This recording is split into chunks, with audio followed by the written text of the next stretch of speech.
British టైంలోనే మన అల్లూరు సీతారామరాజు గారిని పట్టుకోవడానికి ఇక్కడికే వచ్చి షిప్పులతో యాంకరింగ్ చేసుకుని ఈ పోర్ట్ నుంచే ఈ రోడ్డు నుంచి వెళ్ళేవారు అనమాట. ఈ రోడ్డు ఏంటో తెలుసా? బిఎన్ రోడ్ అనేవారు అప్పుల్లో, భీమిలి నర్సీపట్నం రోడ్. బీచ్ రోడ్లో ఉన్న ఈ సమాధులు 17వ శతాబ్దం నాటి డచ్, బ్రిటిష్, పోర్చుగీస్ వారిని ఒకే చోట ఖననం చేసిన సమాధులు.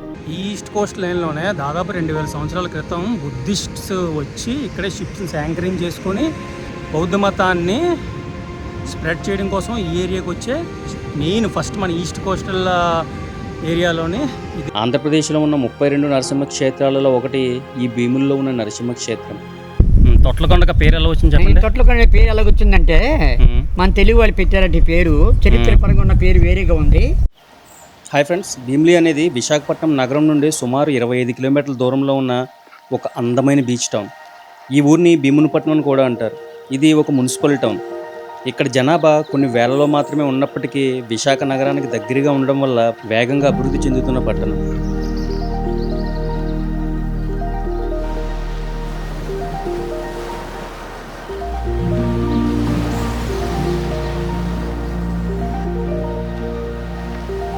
తక్కువ రద్దీ ఉండే ఈ తీర ప్రాంతంలో సూర్యోదయ సమయాన్ని చాలా ప్రశాంతంగా ఆస్వాదించవచ్చు.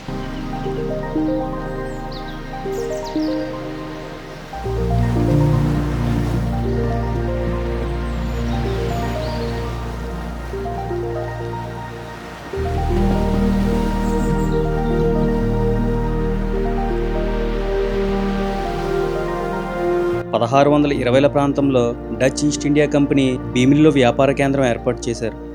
ఇక్కడి నుండి ప్రధానంగా మసాలాలు, పత్తి, పూలు వంటి వస్తువులు ఎగుమతి చేసేవారు. వారు నిర్మించిన డచ్ చర్చ్, పాత సమాధులు ఇప్పటికీ కూడా బీచ్ రోడ్లో కనిపిస్తూనే ఉంటాయి. భీమిలి ఒకప్పుడు డచ్ వారికి తూర్పు తీరంలో ప్రధాన నౌకాశ్రయంగా ఉపయోగపడింది. తరువాత బ్రిటిష్ ఈస్ట్ ఇండియా కంపెనీ ఆధీనంలోకి వచ్చింది. 1861లో భీమిలి మున్సిపాలిటీగా ప్రకటించబడి అప్పటి నుండి ఇది ఈస్ట్ కోస్ట్లో అత్యంత పురాతన మున్సిపాలిటీగా పేరుగాంచింది. బ్రిటిష్ కాలంలో కూడా వాణిజ్యానికి, నౌకాశ్రయానికి ఇదే ప్రముఖ స్థానం. బీచ్ రోడ్లో ఉన్న ఈ సమాధులు 17వ శతాబ్దం నాటి డచ్, బ్రిటిష్, పోర్చుగీస్ వారిని ఒకే చోట ఖననం చేసిన సమాధులు.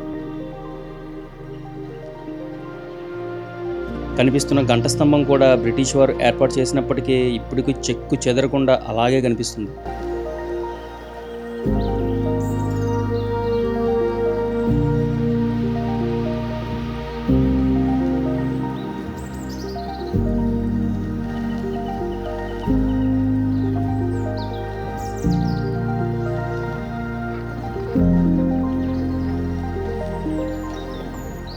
ఇక తీరాన్ని ఆనుకుని ఉన్న బీచ్ రోడ్ ఒక మంచి టూరిస్ట్ అట్రాక్షన్.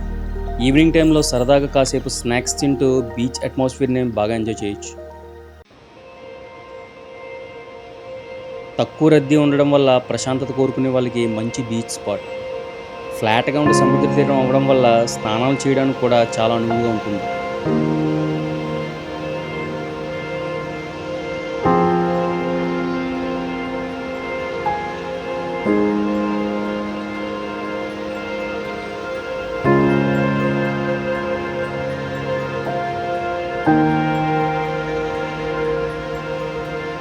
మన ఆంధ్రాలోని ఫస్ట్ పోర్ట్ ఏదైనా ఉందంటే అది భీమిలి పోర్టేనండి. ఎందుకనుకుంటున్నారు?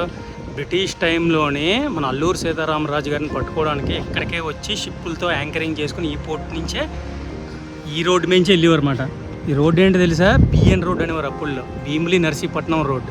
మెయిన్ అసలు వైజాగ్కి అంత డెవలప్మెంట్ లేదు, వైజాగ్ రోడ్ కూడా ఉండేది కదా ఆ టైంలో. మన అల్లూరు సీతారామరాజు గారిని పట్టుకోవడానికి ఈ ఏరియాకి వచ్చి వీళ్ళు బ్రిటిష్ వాళ్ళు ఈ విధంగా చేసేవారు అన్నమాట.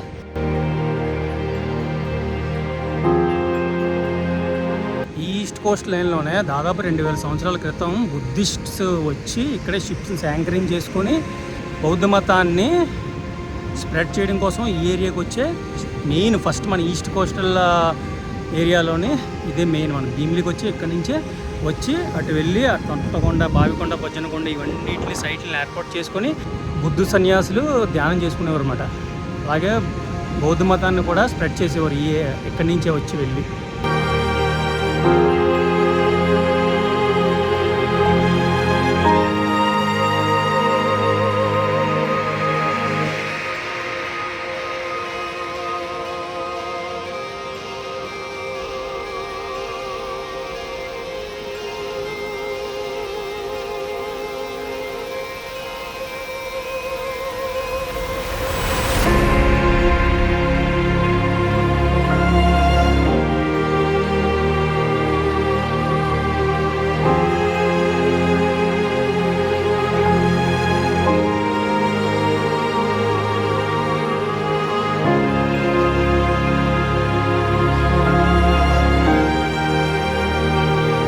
ఆంధ్రప్రదేశ్లో ఉన్న 32 నరసింహ క్షేత్రాలలో ఒకటి ఈ భీముల్లో ఉన్న నరసింహ క్షేత్రం.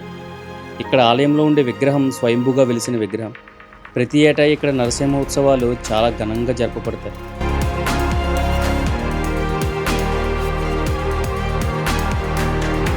విశాఖపట్నం బీచ్ రోడ్లో చివరన ఉన్న పట్టణమే ఈ భీమిలి టౌన్.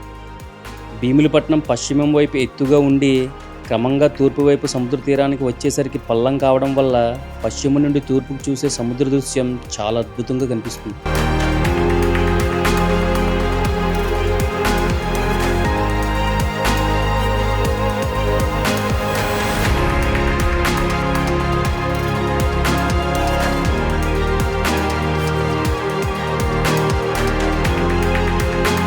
అక్కడ బీచ్ రోడ్లో చాలా రకాల చిరుతిండ్లు ఉంటాయి. అప్పుడప్పుడు వాటిని టేస్ట్ చేస్తే భలే ఉంటుంది.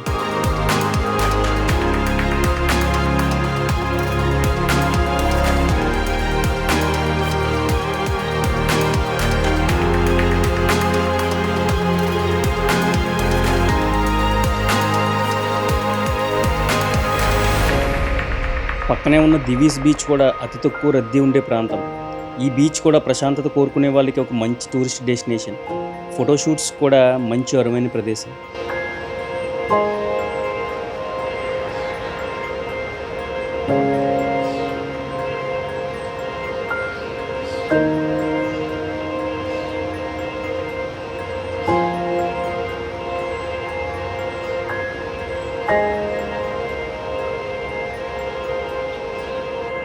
ఇప్పుడు పక్కనే ఉన్న చారిత్రక బౌద్ధ క్షేత్రం తొట్లకొండకి వెళ్తున్నాం.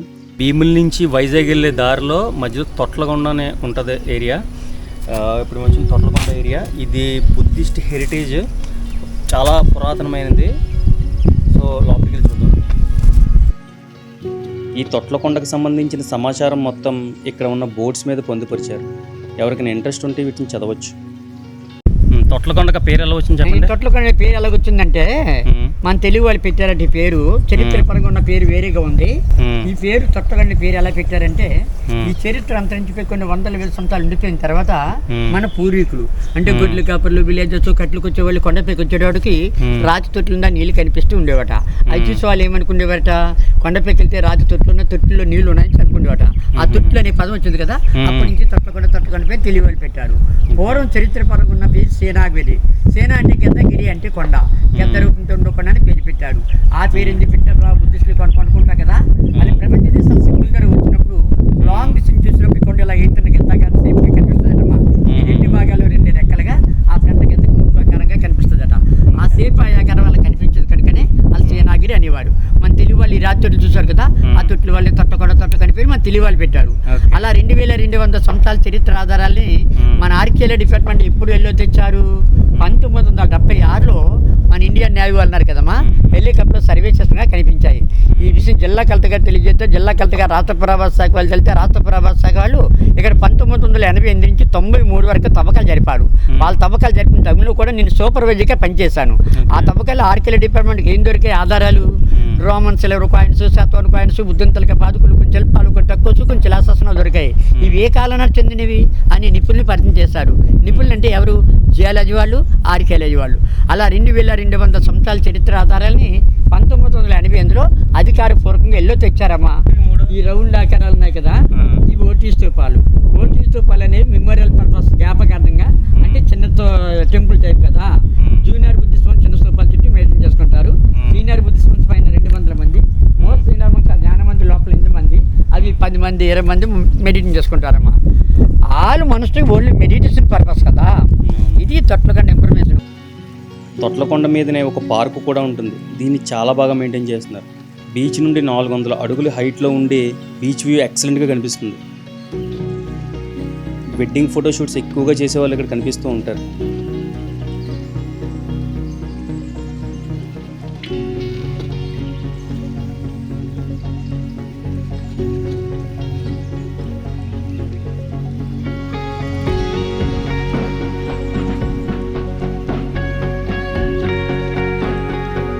నెక్స్ట్ విజయనగరం, శ్రీకాకుళం, పలాస వీడియోస్ వస్తాయి. అలాగే ఏ ఊరి మీద నెక్స్ట్ వీడియో చేయాలన్న కింద కమెంట్ చేయండి. అలాగే ఫేస్బుక్, ఇన్స్టాగ్రామ్లో కూడా ఫాలో అయితే నేను వచ్చినప్పుడు ఇన్ఫర్మేషన్ కాంటాక్ట్ అవ్వడానికి ఈజీగా ఉంటుంది. నెక్స్ట్ వీడియోలో కలుద్దాం. Thanks for watching.